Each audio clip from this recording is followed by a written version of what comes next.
తెలంగాణలో 10 నామినేటెడ్ పోస్టులను ప్రభుత్వం భర్తీ చేసింది. సెట్విన్ చైర్మన్ గా ఇన్వత్ బాక్రీని నియమించారు. ఇండస్ట్రియల్ డెవలప్మెంట్ కార్పొరేషన్ చైర్మన్ గా Sheikh Budan Baig, seeds development corporation chairman గా Konda Balakoteswararao, net cap chairman గా Syed Abdul Saleem, khadi and village industry board chairman గా మహమ్మద్ యూసఫ్ జహీద్ ను నియమించారు. అలాగే గిరిజన కోఆపరేటివ్ ఫైనాన్స్ కార్పొరేషన్ చైర్మన్ గా తాటి వెంకటేశ్వర్లు, మైనార్టీ కార్పొరేషన్ చైర్మన్ గా Syed Akbar Hussain, handicraft corporation chairman గా Sampath Kumar Gupta, education and welfare infrastructure corporation chairman గా నాగేందర్ గౌడ్ ను నియమిస్తూ ఉత్తర్వులు జారీ అయ్యాయి.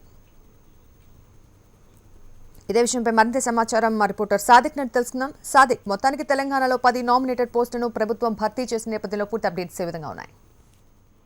ప్రదర్శిని తెలంగాణ రాష్ట్రంలో నామినేట్ పదవుల కోసం చకోర పక్షుల్లాగా వెయిట్ చేసినటువంటి కార్యకర్తలకు ముఖ్యమంత్రి కేసీఆర్ మాఘమాసం సందర్భంగా వారికి తీపి కబురు అందించారు. ప్రధానంగా 10 నామినేటెడ్ పోస్టులు కూడా భర్తీకి గ్రీన్ సిగ్నల్ ఇచ్చారు. అందులో దాదాపు 3 ఖమ్మం జిల్లా సంబంధించినటువంటి వాళ్ళతో కాగా ముస్లిం సామాజిక వర్గానికి చెందినటువంటి 5గురికి ఇచ్చారు.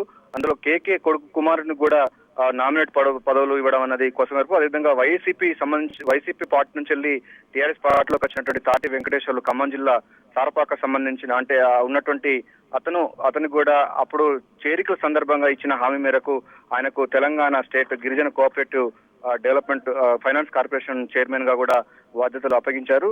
ప్రధానంగా దీంతో పాటు తుమ్మల వర్గీయులైనటువంటి కొండబాలకు కూడా నామినేటెడ్ పదవులు ఇవ్వడం కూడా ప్రాధాన్యత సంతరించింది. అదేవిధంగా పొంగులేటి సుధాకర్ సంబంధించినటువంటి ఆయన సంబంధించినటువంటి వర్గాలకు సంబంధించిన వాళ్ళకు కూడా ప్రసన్నం చేసుకునే భాగంగా వారికి కూడా నామినేట్ పదవులు ఇచ్చారు. మొత్తానికి చూసినట్టయితే చాలా రోజుల నుంచి వెళ్ళి నామినేట్ పదవుల కోసం ఎప్పుడు వస్తాయని ఎదురు చూస్తున్నటువంటి కార్యకర్తలకు ముఖ్యమంత్రి కేసీఆర్ మాఘమాస సందర్భంగా తీపి కబురు అందించారు. ప్రధానంగా షేక్ బుడాన్ బేగ్ ఖమ్మం జిల్లా సంబంధించినటువంటి వ్యక్తి. ఆయనకు ఇప్పటికే ఎమ్మెల్యే లేదా ఎమ్మెల్సీ ఇవ్వాలని ఉన్నప్పటికీ అయితే ఆయనను బుజ్జగించే ప్రయత్నం మాత్రం ఇప్పటికీ లేదన్నప్పటికీ అందులో భాగంగా ఆయనకు state industrial development corporation chairman గా ఇచ్చారు. దీంతో పాటుగా విప్లవ్ కుమార్ అంటే కేకే టిఆర్ఎస్ పార్టీ జనరల్ సెక్రటరీ కేకే కుమారుడు విప్లవ్ కుమార్ కు Telangana state urban finance infrastructure development అంటే మౌలిక సదుపాయాలకు సంబంధించినటువంటి దానికి చైర్మన్ గా ఆయనను ఆ కార్పొరేషన్ చైర్మన్ గా ఉంచారు. మొత్తం చూసినట్టే 10 నామినేట్ పదవులు కూడా మొత్తం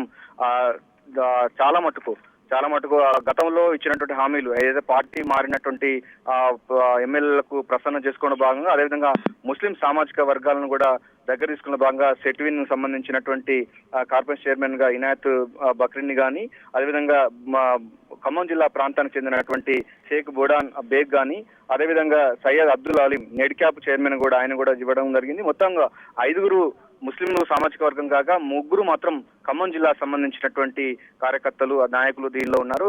దీంతో తెలంగాణ రాష్ట్రంలో నామినేటర్ల పందేరం మొదలైందని చెప్పొచ్చు. మరికొన్ని పోస్టులు కూడా వచ్చేందుకు కూడా ఆస్కారం ఉంది. ఎందుకంటే ముఖ్యమంత్రి కేసీఆర్ సెంటిమెంట్ గా మాఘమాసంలో అనేక కార్యక్రమాలు చేపడుతున్న నేపథ్యంలో ఇప్పటికే తిరుపతి దేవస్థానం దైవ దర్శనానికి చేసుకున్న ముఖ్యమంత్రి కేసీఆర్ ఇదే మాసం మంచి మాసం ఉన్న నేపథ్యంలో మరికొన్ని నామినేట్ పదవులు కూడా ఇచ్చేందుకు కూడా సిగ్నల్ ఇస్తున్నారు. దీన్ని తాటి వెంకటేశ్వర్లు మాత్రం గిరిజన కోఆపరేటివ్ కార్పొరేషన్ చైర్మన్ గా ఇచ్చారు. అయితే దీనికోసం ఇతర సంబంధించినటువంటి ఎస్టీ సంబంధించిన ఎమ్మెల్యేలు పోటీలు ఉన్నప్పటికీ ఆయనకు చేరికల సందర్భంగా ఇచ్చిన హామీ మేరకు ఆయనకు గిరిజన కోఆపరేటివ్ ఫైనాన్స్ కార్పొరేషన్ గా కార్పొరేషన్ చైర్మన్ గా బాధ్యత కట్టబెట్టారు. మొత్తానికి చూస్తుంటే మరికొన్ని పోస్టులు కూడా ముఖ్యమంత్రి కేసీఆర్ ఈ మాసంలోనే ఇచ్చేందుకు కూడా సిద్ధమవుతున్నట్టుగా తెలుస్తుంది. Right Sadiq, thank you.